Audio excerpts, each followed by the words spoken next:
നേർവീതി പ്രഭാഷണ പരമ്പരയിൽ സുവിശേഷകൻ കുഞ്ഞുമോൻ തോട്ടപ്പള്ളി ഇപ്പോൾ നിങ്ങളുമായി ദൈവവചനം പങ്കുവയ്ക്കുന്നു. ശ്രദ്ധിച്ചാലും.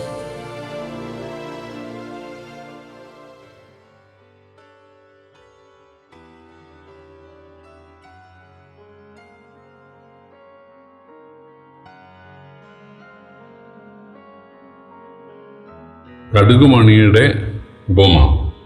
ദൈവനാമത്തിന് മഹത്വം ഉണ്ടാകട്ടെ. ലൂക്കോസിന്റെ സുവിശേഷം 13-ാം അധ്യായത്തിന്റെ 18-19 വാക്യങ്ങൾ ഞാൻ വായിക്കുന്നത് ശ്രദ്ധിച്ചാലും. പിന്നെ അവൻ പറഞ്ഞത്, ദൈവരാജ്യം ഏതിനോട് സദൃശം, ഏതിനോട് അതിനെ ഉപമിക്കേണ്ടു? ഒരു മനുഷ്യൻ എടുത്ത് തൻ്റെ തോട്ടത്തിൽ ഇട്ട കടുകുമണിയോട് അത് സദൃശം.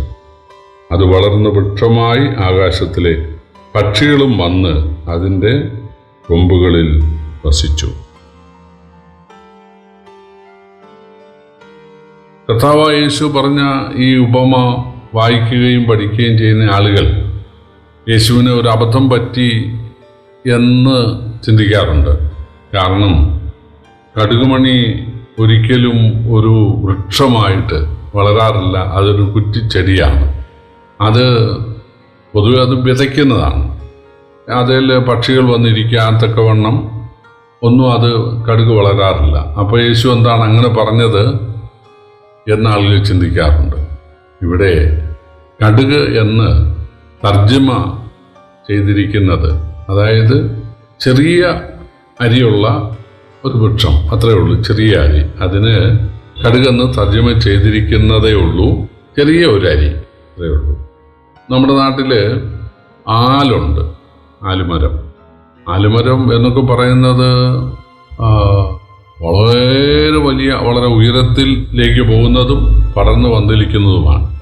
കൽക്കട്ട ബോട്ടാണിക്കൽ ഗാർഡനിലെ ഏഷ്യയിലെ ഏറ്റവും വലിയ ആൽമരം ഞാൻ കണ്ടിട്ടുണ്ട്. അത് നമുക്ക് കാണണമെങ്കിൽ അത് ഒരു വണ്ടിയിൽ ചുറ്റിക്കറങ്ങിയാലേ കാണാൻ പറ്റുകയുള്ളൂ. ഒരുപാട് ഏക്കർ സ്ഥലത്താണ് ഒറ്റ ആലുമരം പടർന്നു പന്തലിച്ച് നിൽക്കുന്നത്. വേറൊരു കാര്യം, ഈ ആൽമരത്തിൻ്റെ കായ വളരെ ചെറുതാണ്.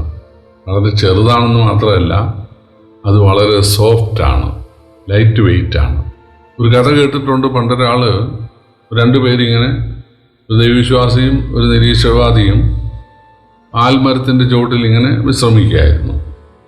അപ്പോൾ ഒരു ആലിൻ്റെ കാ ഈ നിരീശ്വരവാദിയുടെ നെറ്റിയിൽ വന്ന് വീഴാനിടയായി. അപ്പം അദ്ദേഹം പറഞ്ഞു, ദൈവത്തിന് വിവരമില്ല കേട്ടോ, നിങ്ങളുടെ ദൈവത്തിന്. എന്തോരു വലിയ വൃക്ഷമാണിത്. ആ വലിയ വൃക്ഷത്തിന് വലിയ പ്ലാവിലെ ചക്ക പോലെയുള്ള അങ്ങനത്തെ കുരുവല്ലേ വേണ്ടത്, ഇത് എത്രയോ ചെറുതാണ് എന്ന് പറഞ്ഞപ്പോൾ ദൈവവിശ്വാസി പറഞ്ഞു, ദൈവം വളരെ ബുദ്ധിപൂർവമാണ് അതിന് ചെറിയ കാ നൽകിയിരിക്കുന്നത്, അതും വളരെ ലൈറ്റ് വെയ്റ്റ്, പഞ്ഞി പോലുള്ളത്. കാരണം ഈ തണൽ വൃക്ഷത്തിൻ്റെ ചുവട്ടിൽ ആളുകൾ വന്ന് വിശ്രമിക്കാൻ വരുമെന്ന് ദൈവത്തിന് അറിയാം. ആളൊരു ഫലവൃക്ഷമല്ലല്ലോ, തണൽ വൃക്ഷമല്ലേ. അപ്പോൾ ആളുകൾ വിശ്രമിക്കുന്ന സമയത്ത് ചക്ക പോലെ ഇതിൻ്റെ പഴം നെറ്റിയിലേക്ക് വീണാലത്തെ സ്ഥിതി എന്താണ്? അപ്പോൾ ദൈവം വളരെ ബുദ്ധിപൂർവം ആണത് ചെയ്തിരിക്കുന്നത് എന്ന് പറയാനിടയായി എന്ന് കേട്ടിട്ടുണ്ട്. അപ്പോൾ വളരെ ചെറിയ കടുകുമണി പോലെ ഉള്ള ചെറിയ ഒരു കുരുവിൽ നിന്ന് വലിയൊരു മരം ഉണ്ടായി. എന്നിട്ട് അത് അനേകർക്ക് തണലായി. പക്ഷികളൊക്കെ വന്ന് അവിടെ ചേക്കേറുവാൻ ഇടയായി. അതാണ് ദൈവരാജ്യം. എന്താണ് ഇതിൻ്റെ അർത്ഥം? ദൈവരാജ്യത്തിൻ്റെ സ്റ്റാർട്ടിങ്, ദൈവരാജ്യം എന്നുദ്ദേശിക്കുന്നത് യേശുവിനെ ഒരാൾ രക്ഷകനായി സ്വീകരിക്കുമ്പോൾ അവൻ്റെ ജീവിതത്തിൽ ദൈവരാജ്യം ആരംഭിക്കുകയാണ്. അവന് ദാരിദ്ര്യമുള്ളവനായിരിക്കാം, അവന് ജോലിയോ പണിയോ വേലയോ വീടോ കാര്യങ്ങളോ ഒന്നും ഇല്ലാത്തവനായിരിക്കാം, ഒരുപാട് കടവും രോഗവും ഒരുപാട് ബാധ്യതകളും ബുദ്ധിമുട്ടുകളും ഉള്ളവനായിരിക്കാം. പക്ഷേ ദൈവം അവനെ വളർത്തുകയാണ്. ദൈവം അവന് വേണ്ട പോഷണം നൽകി അവനെ വളർത്തുകയാണ്. അവൻ അനേകർക്ക് തണലായി തീരുന്നു. അവൻ അനേകർക്ക് എളുപ്പമായി, ആശ്വാസമായി ചേക്കേറാൻ വകയായിട്ട് തീരുന്നു.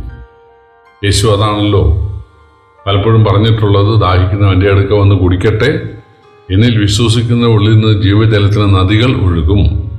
പിന്നെ ഞാൻ ലോകത്തിൻ്റെ വെളിച്ചമാകുന്നു, എന്നെ അനുഗമിക്കുന്നവൻ ഇരുളിൽ നടക്കാതെ ജീവൻ്റെ വെളിച്ചമുള്ളവനായിട്ട് മാറും. ഗലീലക്കടലിൽ മീൻ പിടിച്ച് ഉപജീവനം കഴിക്കാൻ ശ്രമിച്ചിരുന്ന പത്രോസിനോട് യേശു പറയുകയാണ്, ഞാൻ നിന്നെ മനുഷ്യരെ പിടിക്കുന്നവൻ ആക്കും. അപ്പോൾ നമ്മുടെ കർത്താവ് നമ്മെക്കുറിച്ച് ആഗ്രഹിക്കുന്നത് നമ്മളുടെ ഉപജീവനം കഷ്ടിച്ച് നടക്കണം, നമ്മൾ അല്പം വെളിച്ചമുള്ളവരായിട്ട് അല്ലെങ്കിൽ നമ്മൾ ദാഹശമനം വന്നവരായിട്ട് തീരണമെന്നല്ല, നമ്മൾ ആളുകൾക്ക് ദാഹശമനം വരുത്തുന്നവരാകണം, നമ്മൾ ആളുകൾക്ക് വെളിച്ചം നൽകുന്നവരാകണം, നമ്മൾ ആളുകളെ ദൈവത്തിനു വേണ്ടി പിടിക്കുന്നവർ, ദൈവരാജ്യത്തിനു വേണ്ടി ആളുകളെ കൊണ്ടുവരുന്നവരാകണം. ഇതാണ് എല്ലാ വിശ്വാസികളെയും കുറിച്ച് കർത്താവ് ആഗ്രഹിക്കുന്നത്. തീർച്ചയായിട്ടും അതിന് സാധിക്കും. അതിന് വലിയ വിദ്യാഭ്യാസമൊന്നും വേണ്ട, പണമൊന്നും വേണ്ട.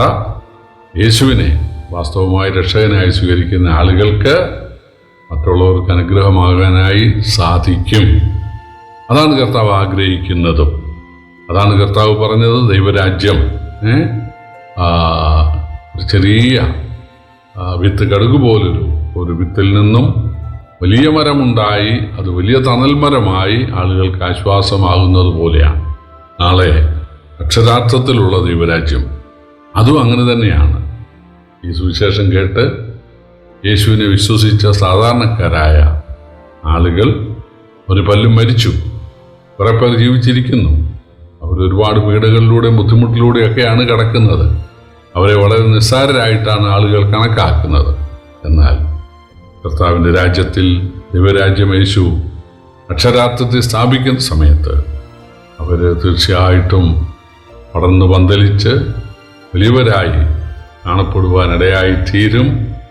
അതാണ് കർത്താവ് നമ്മളെ പഠിപ്പിക്കാൻ ആഗ്രഹിക്കുന്നത്. അതുകൊണ്ട് നമ്മുടെ ഇല്ലായ്മ അതോർത്തൊന്നും വിഷമിക്കേണ്ട.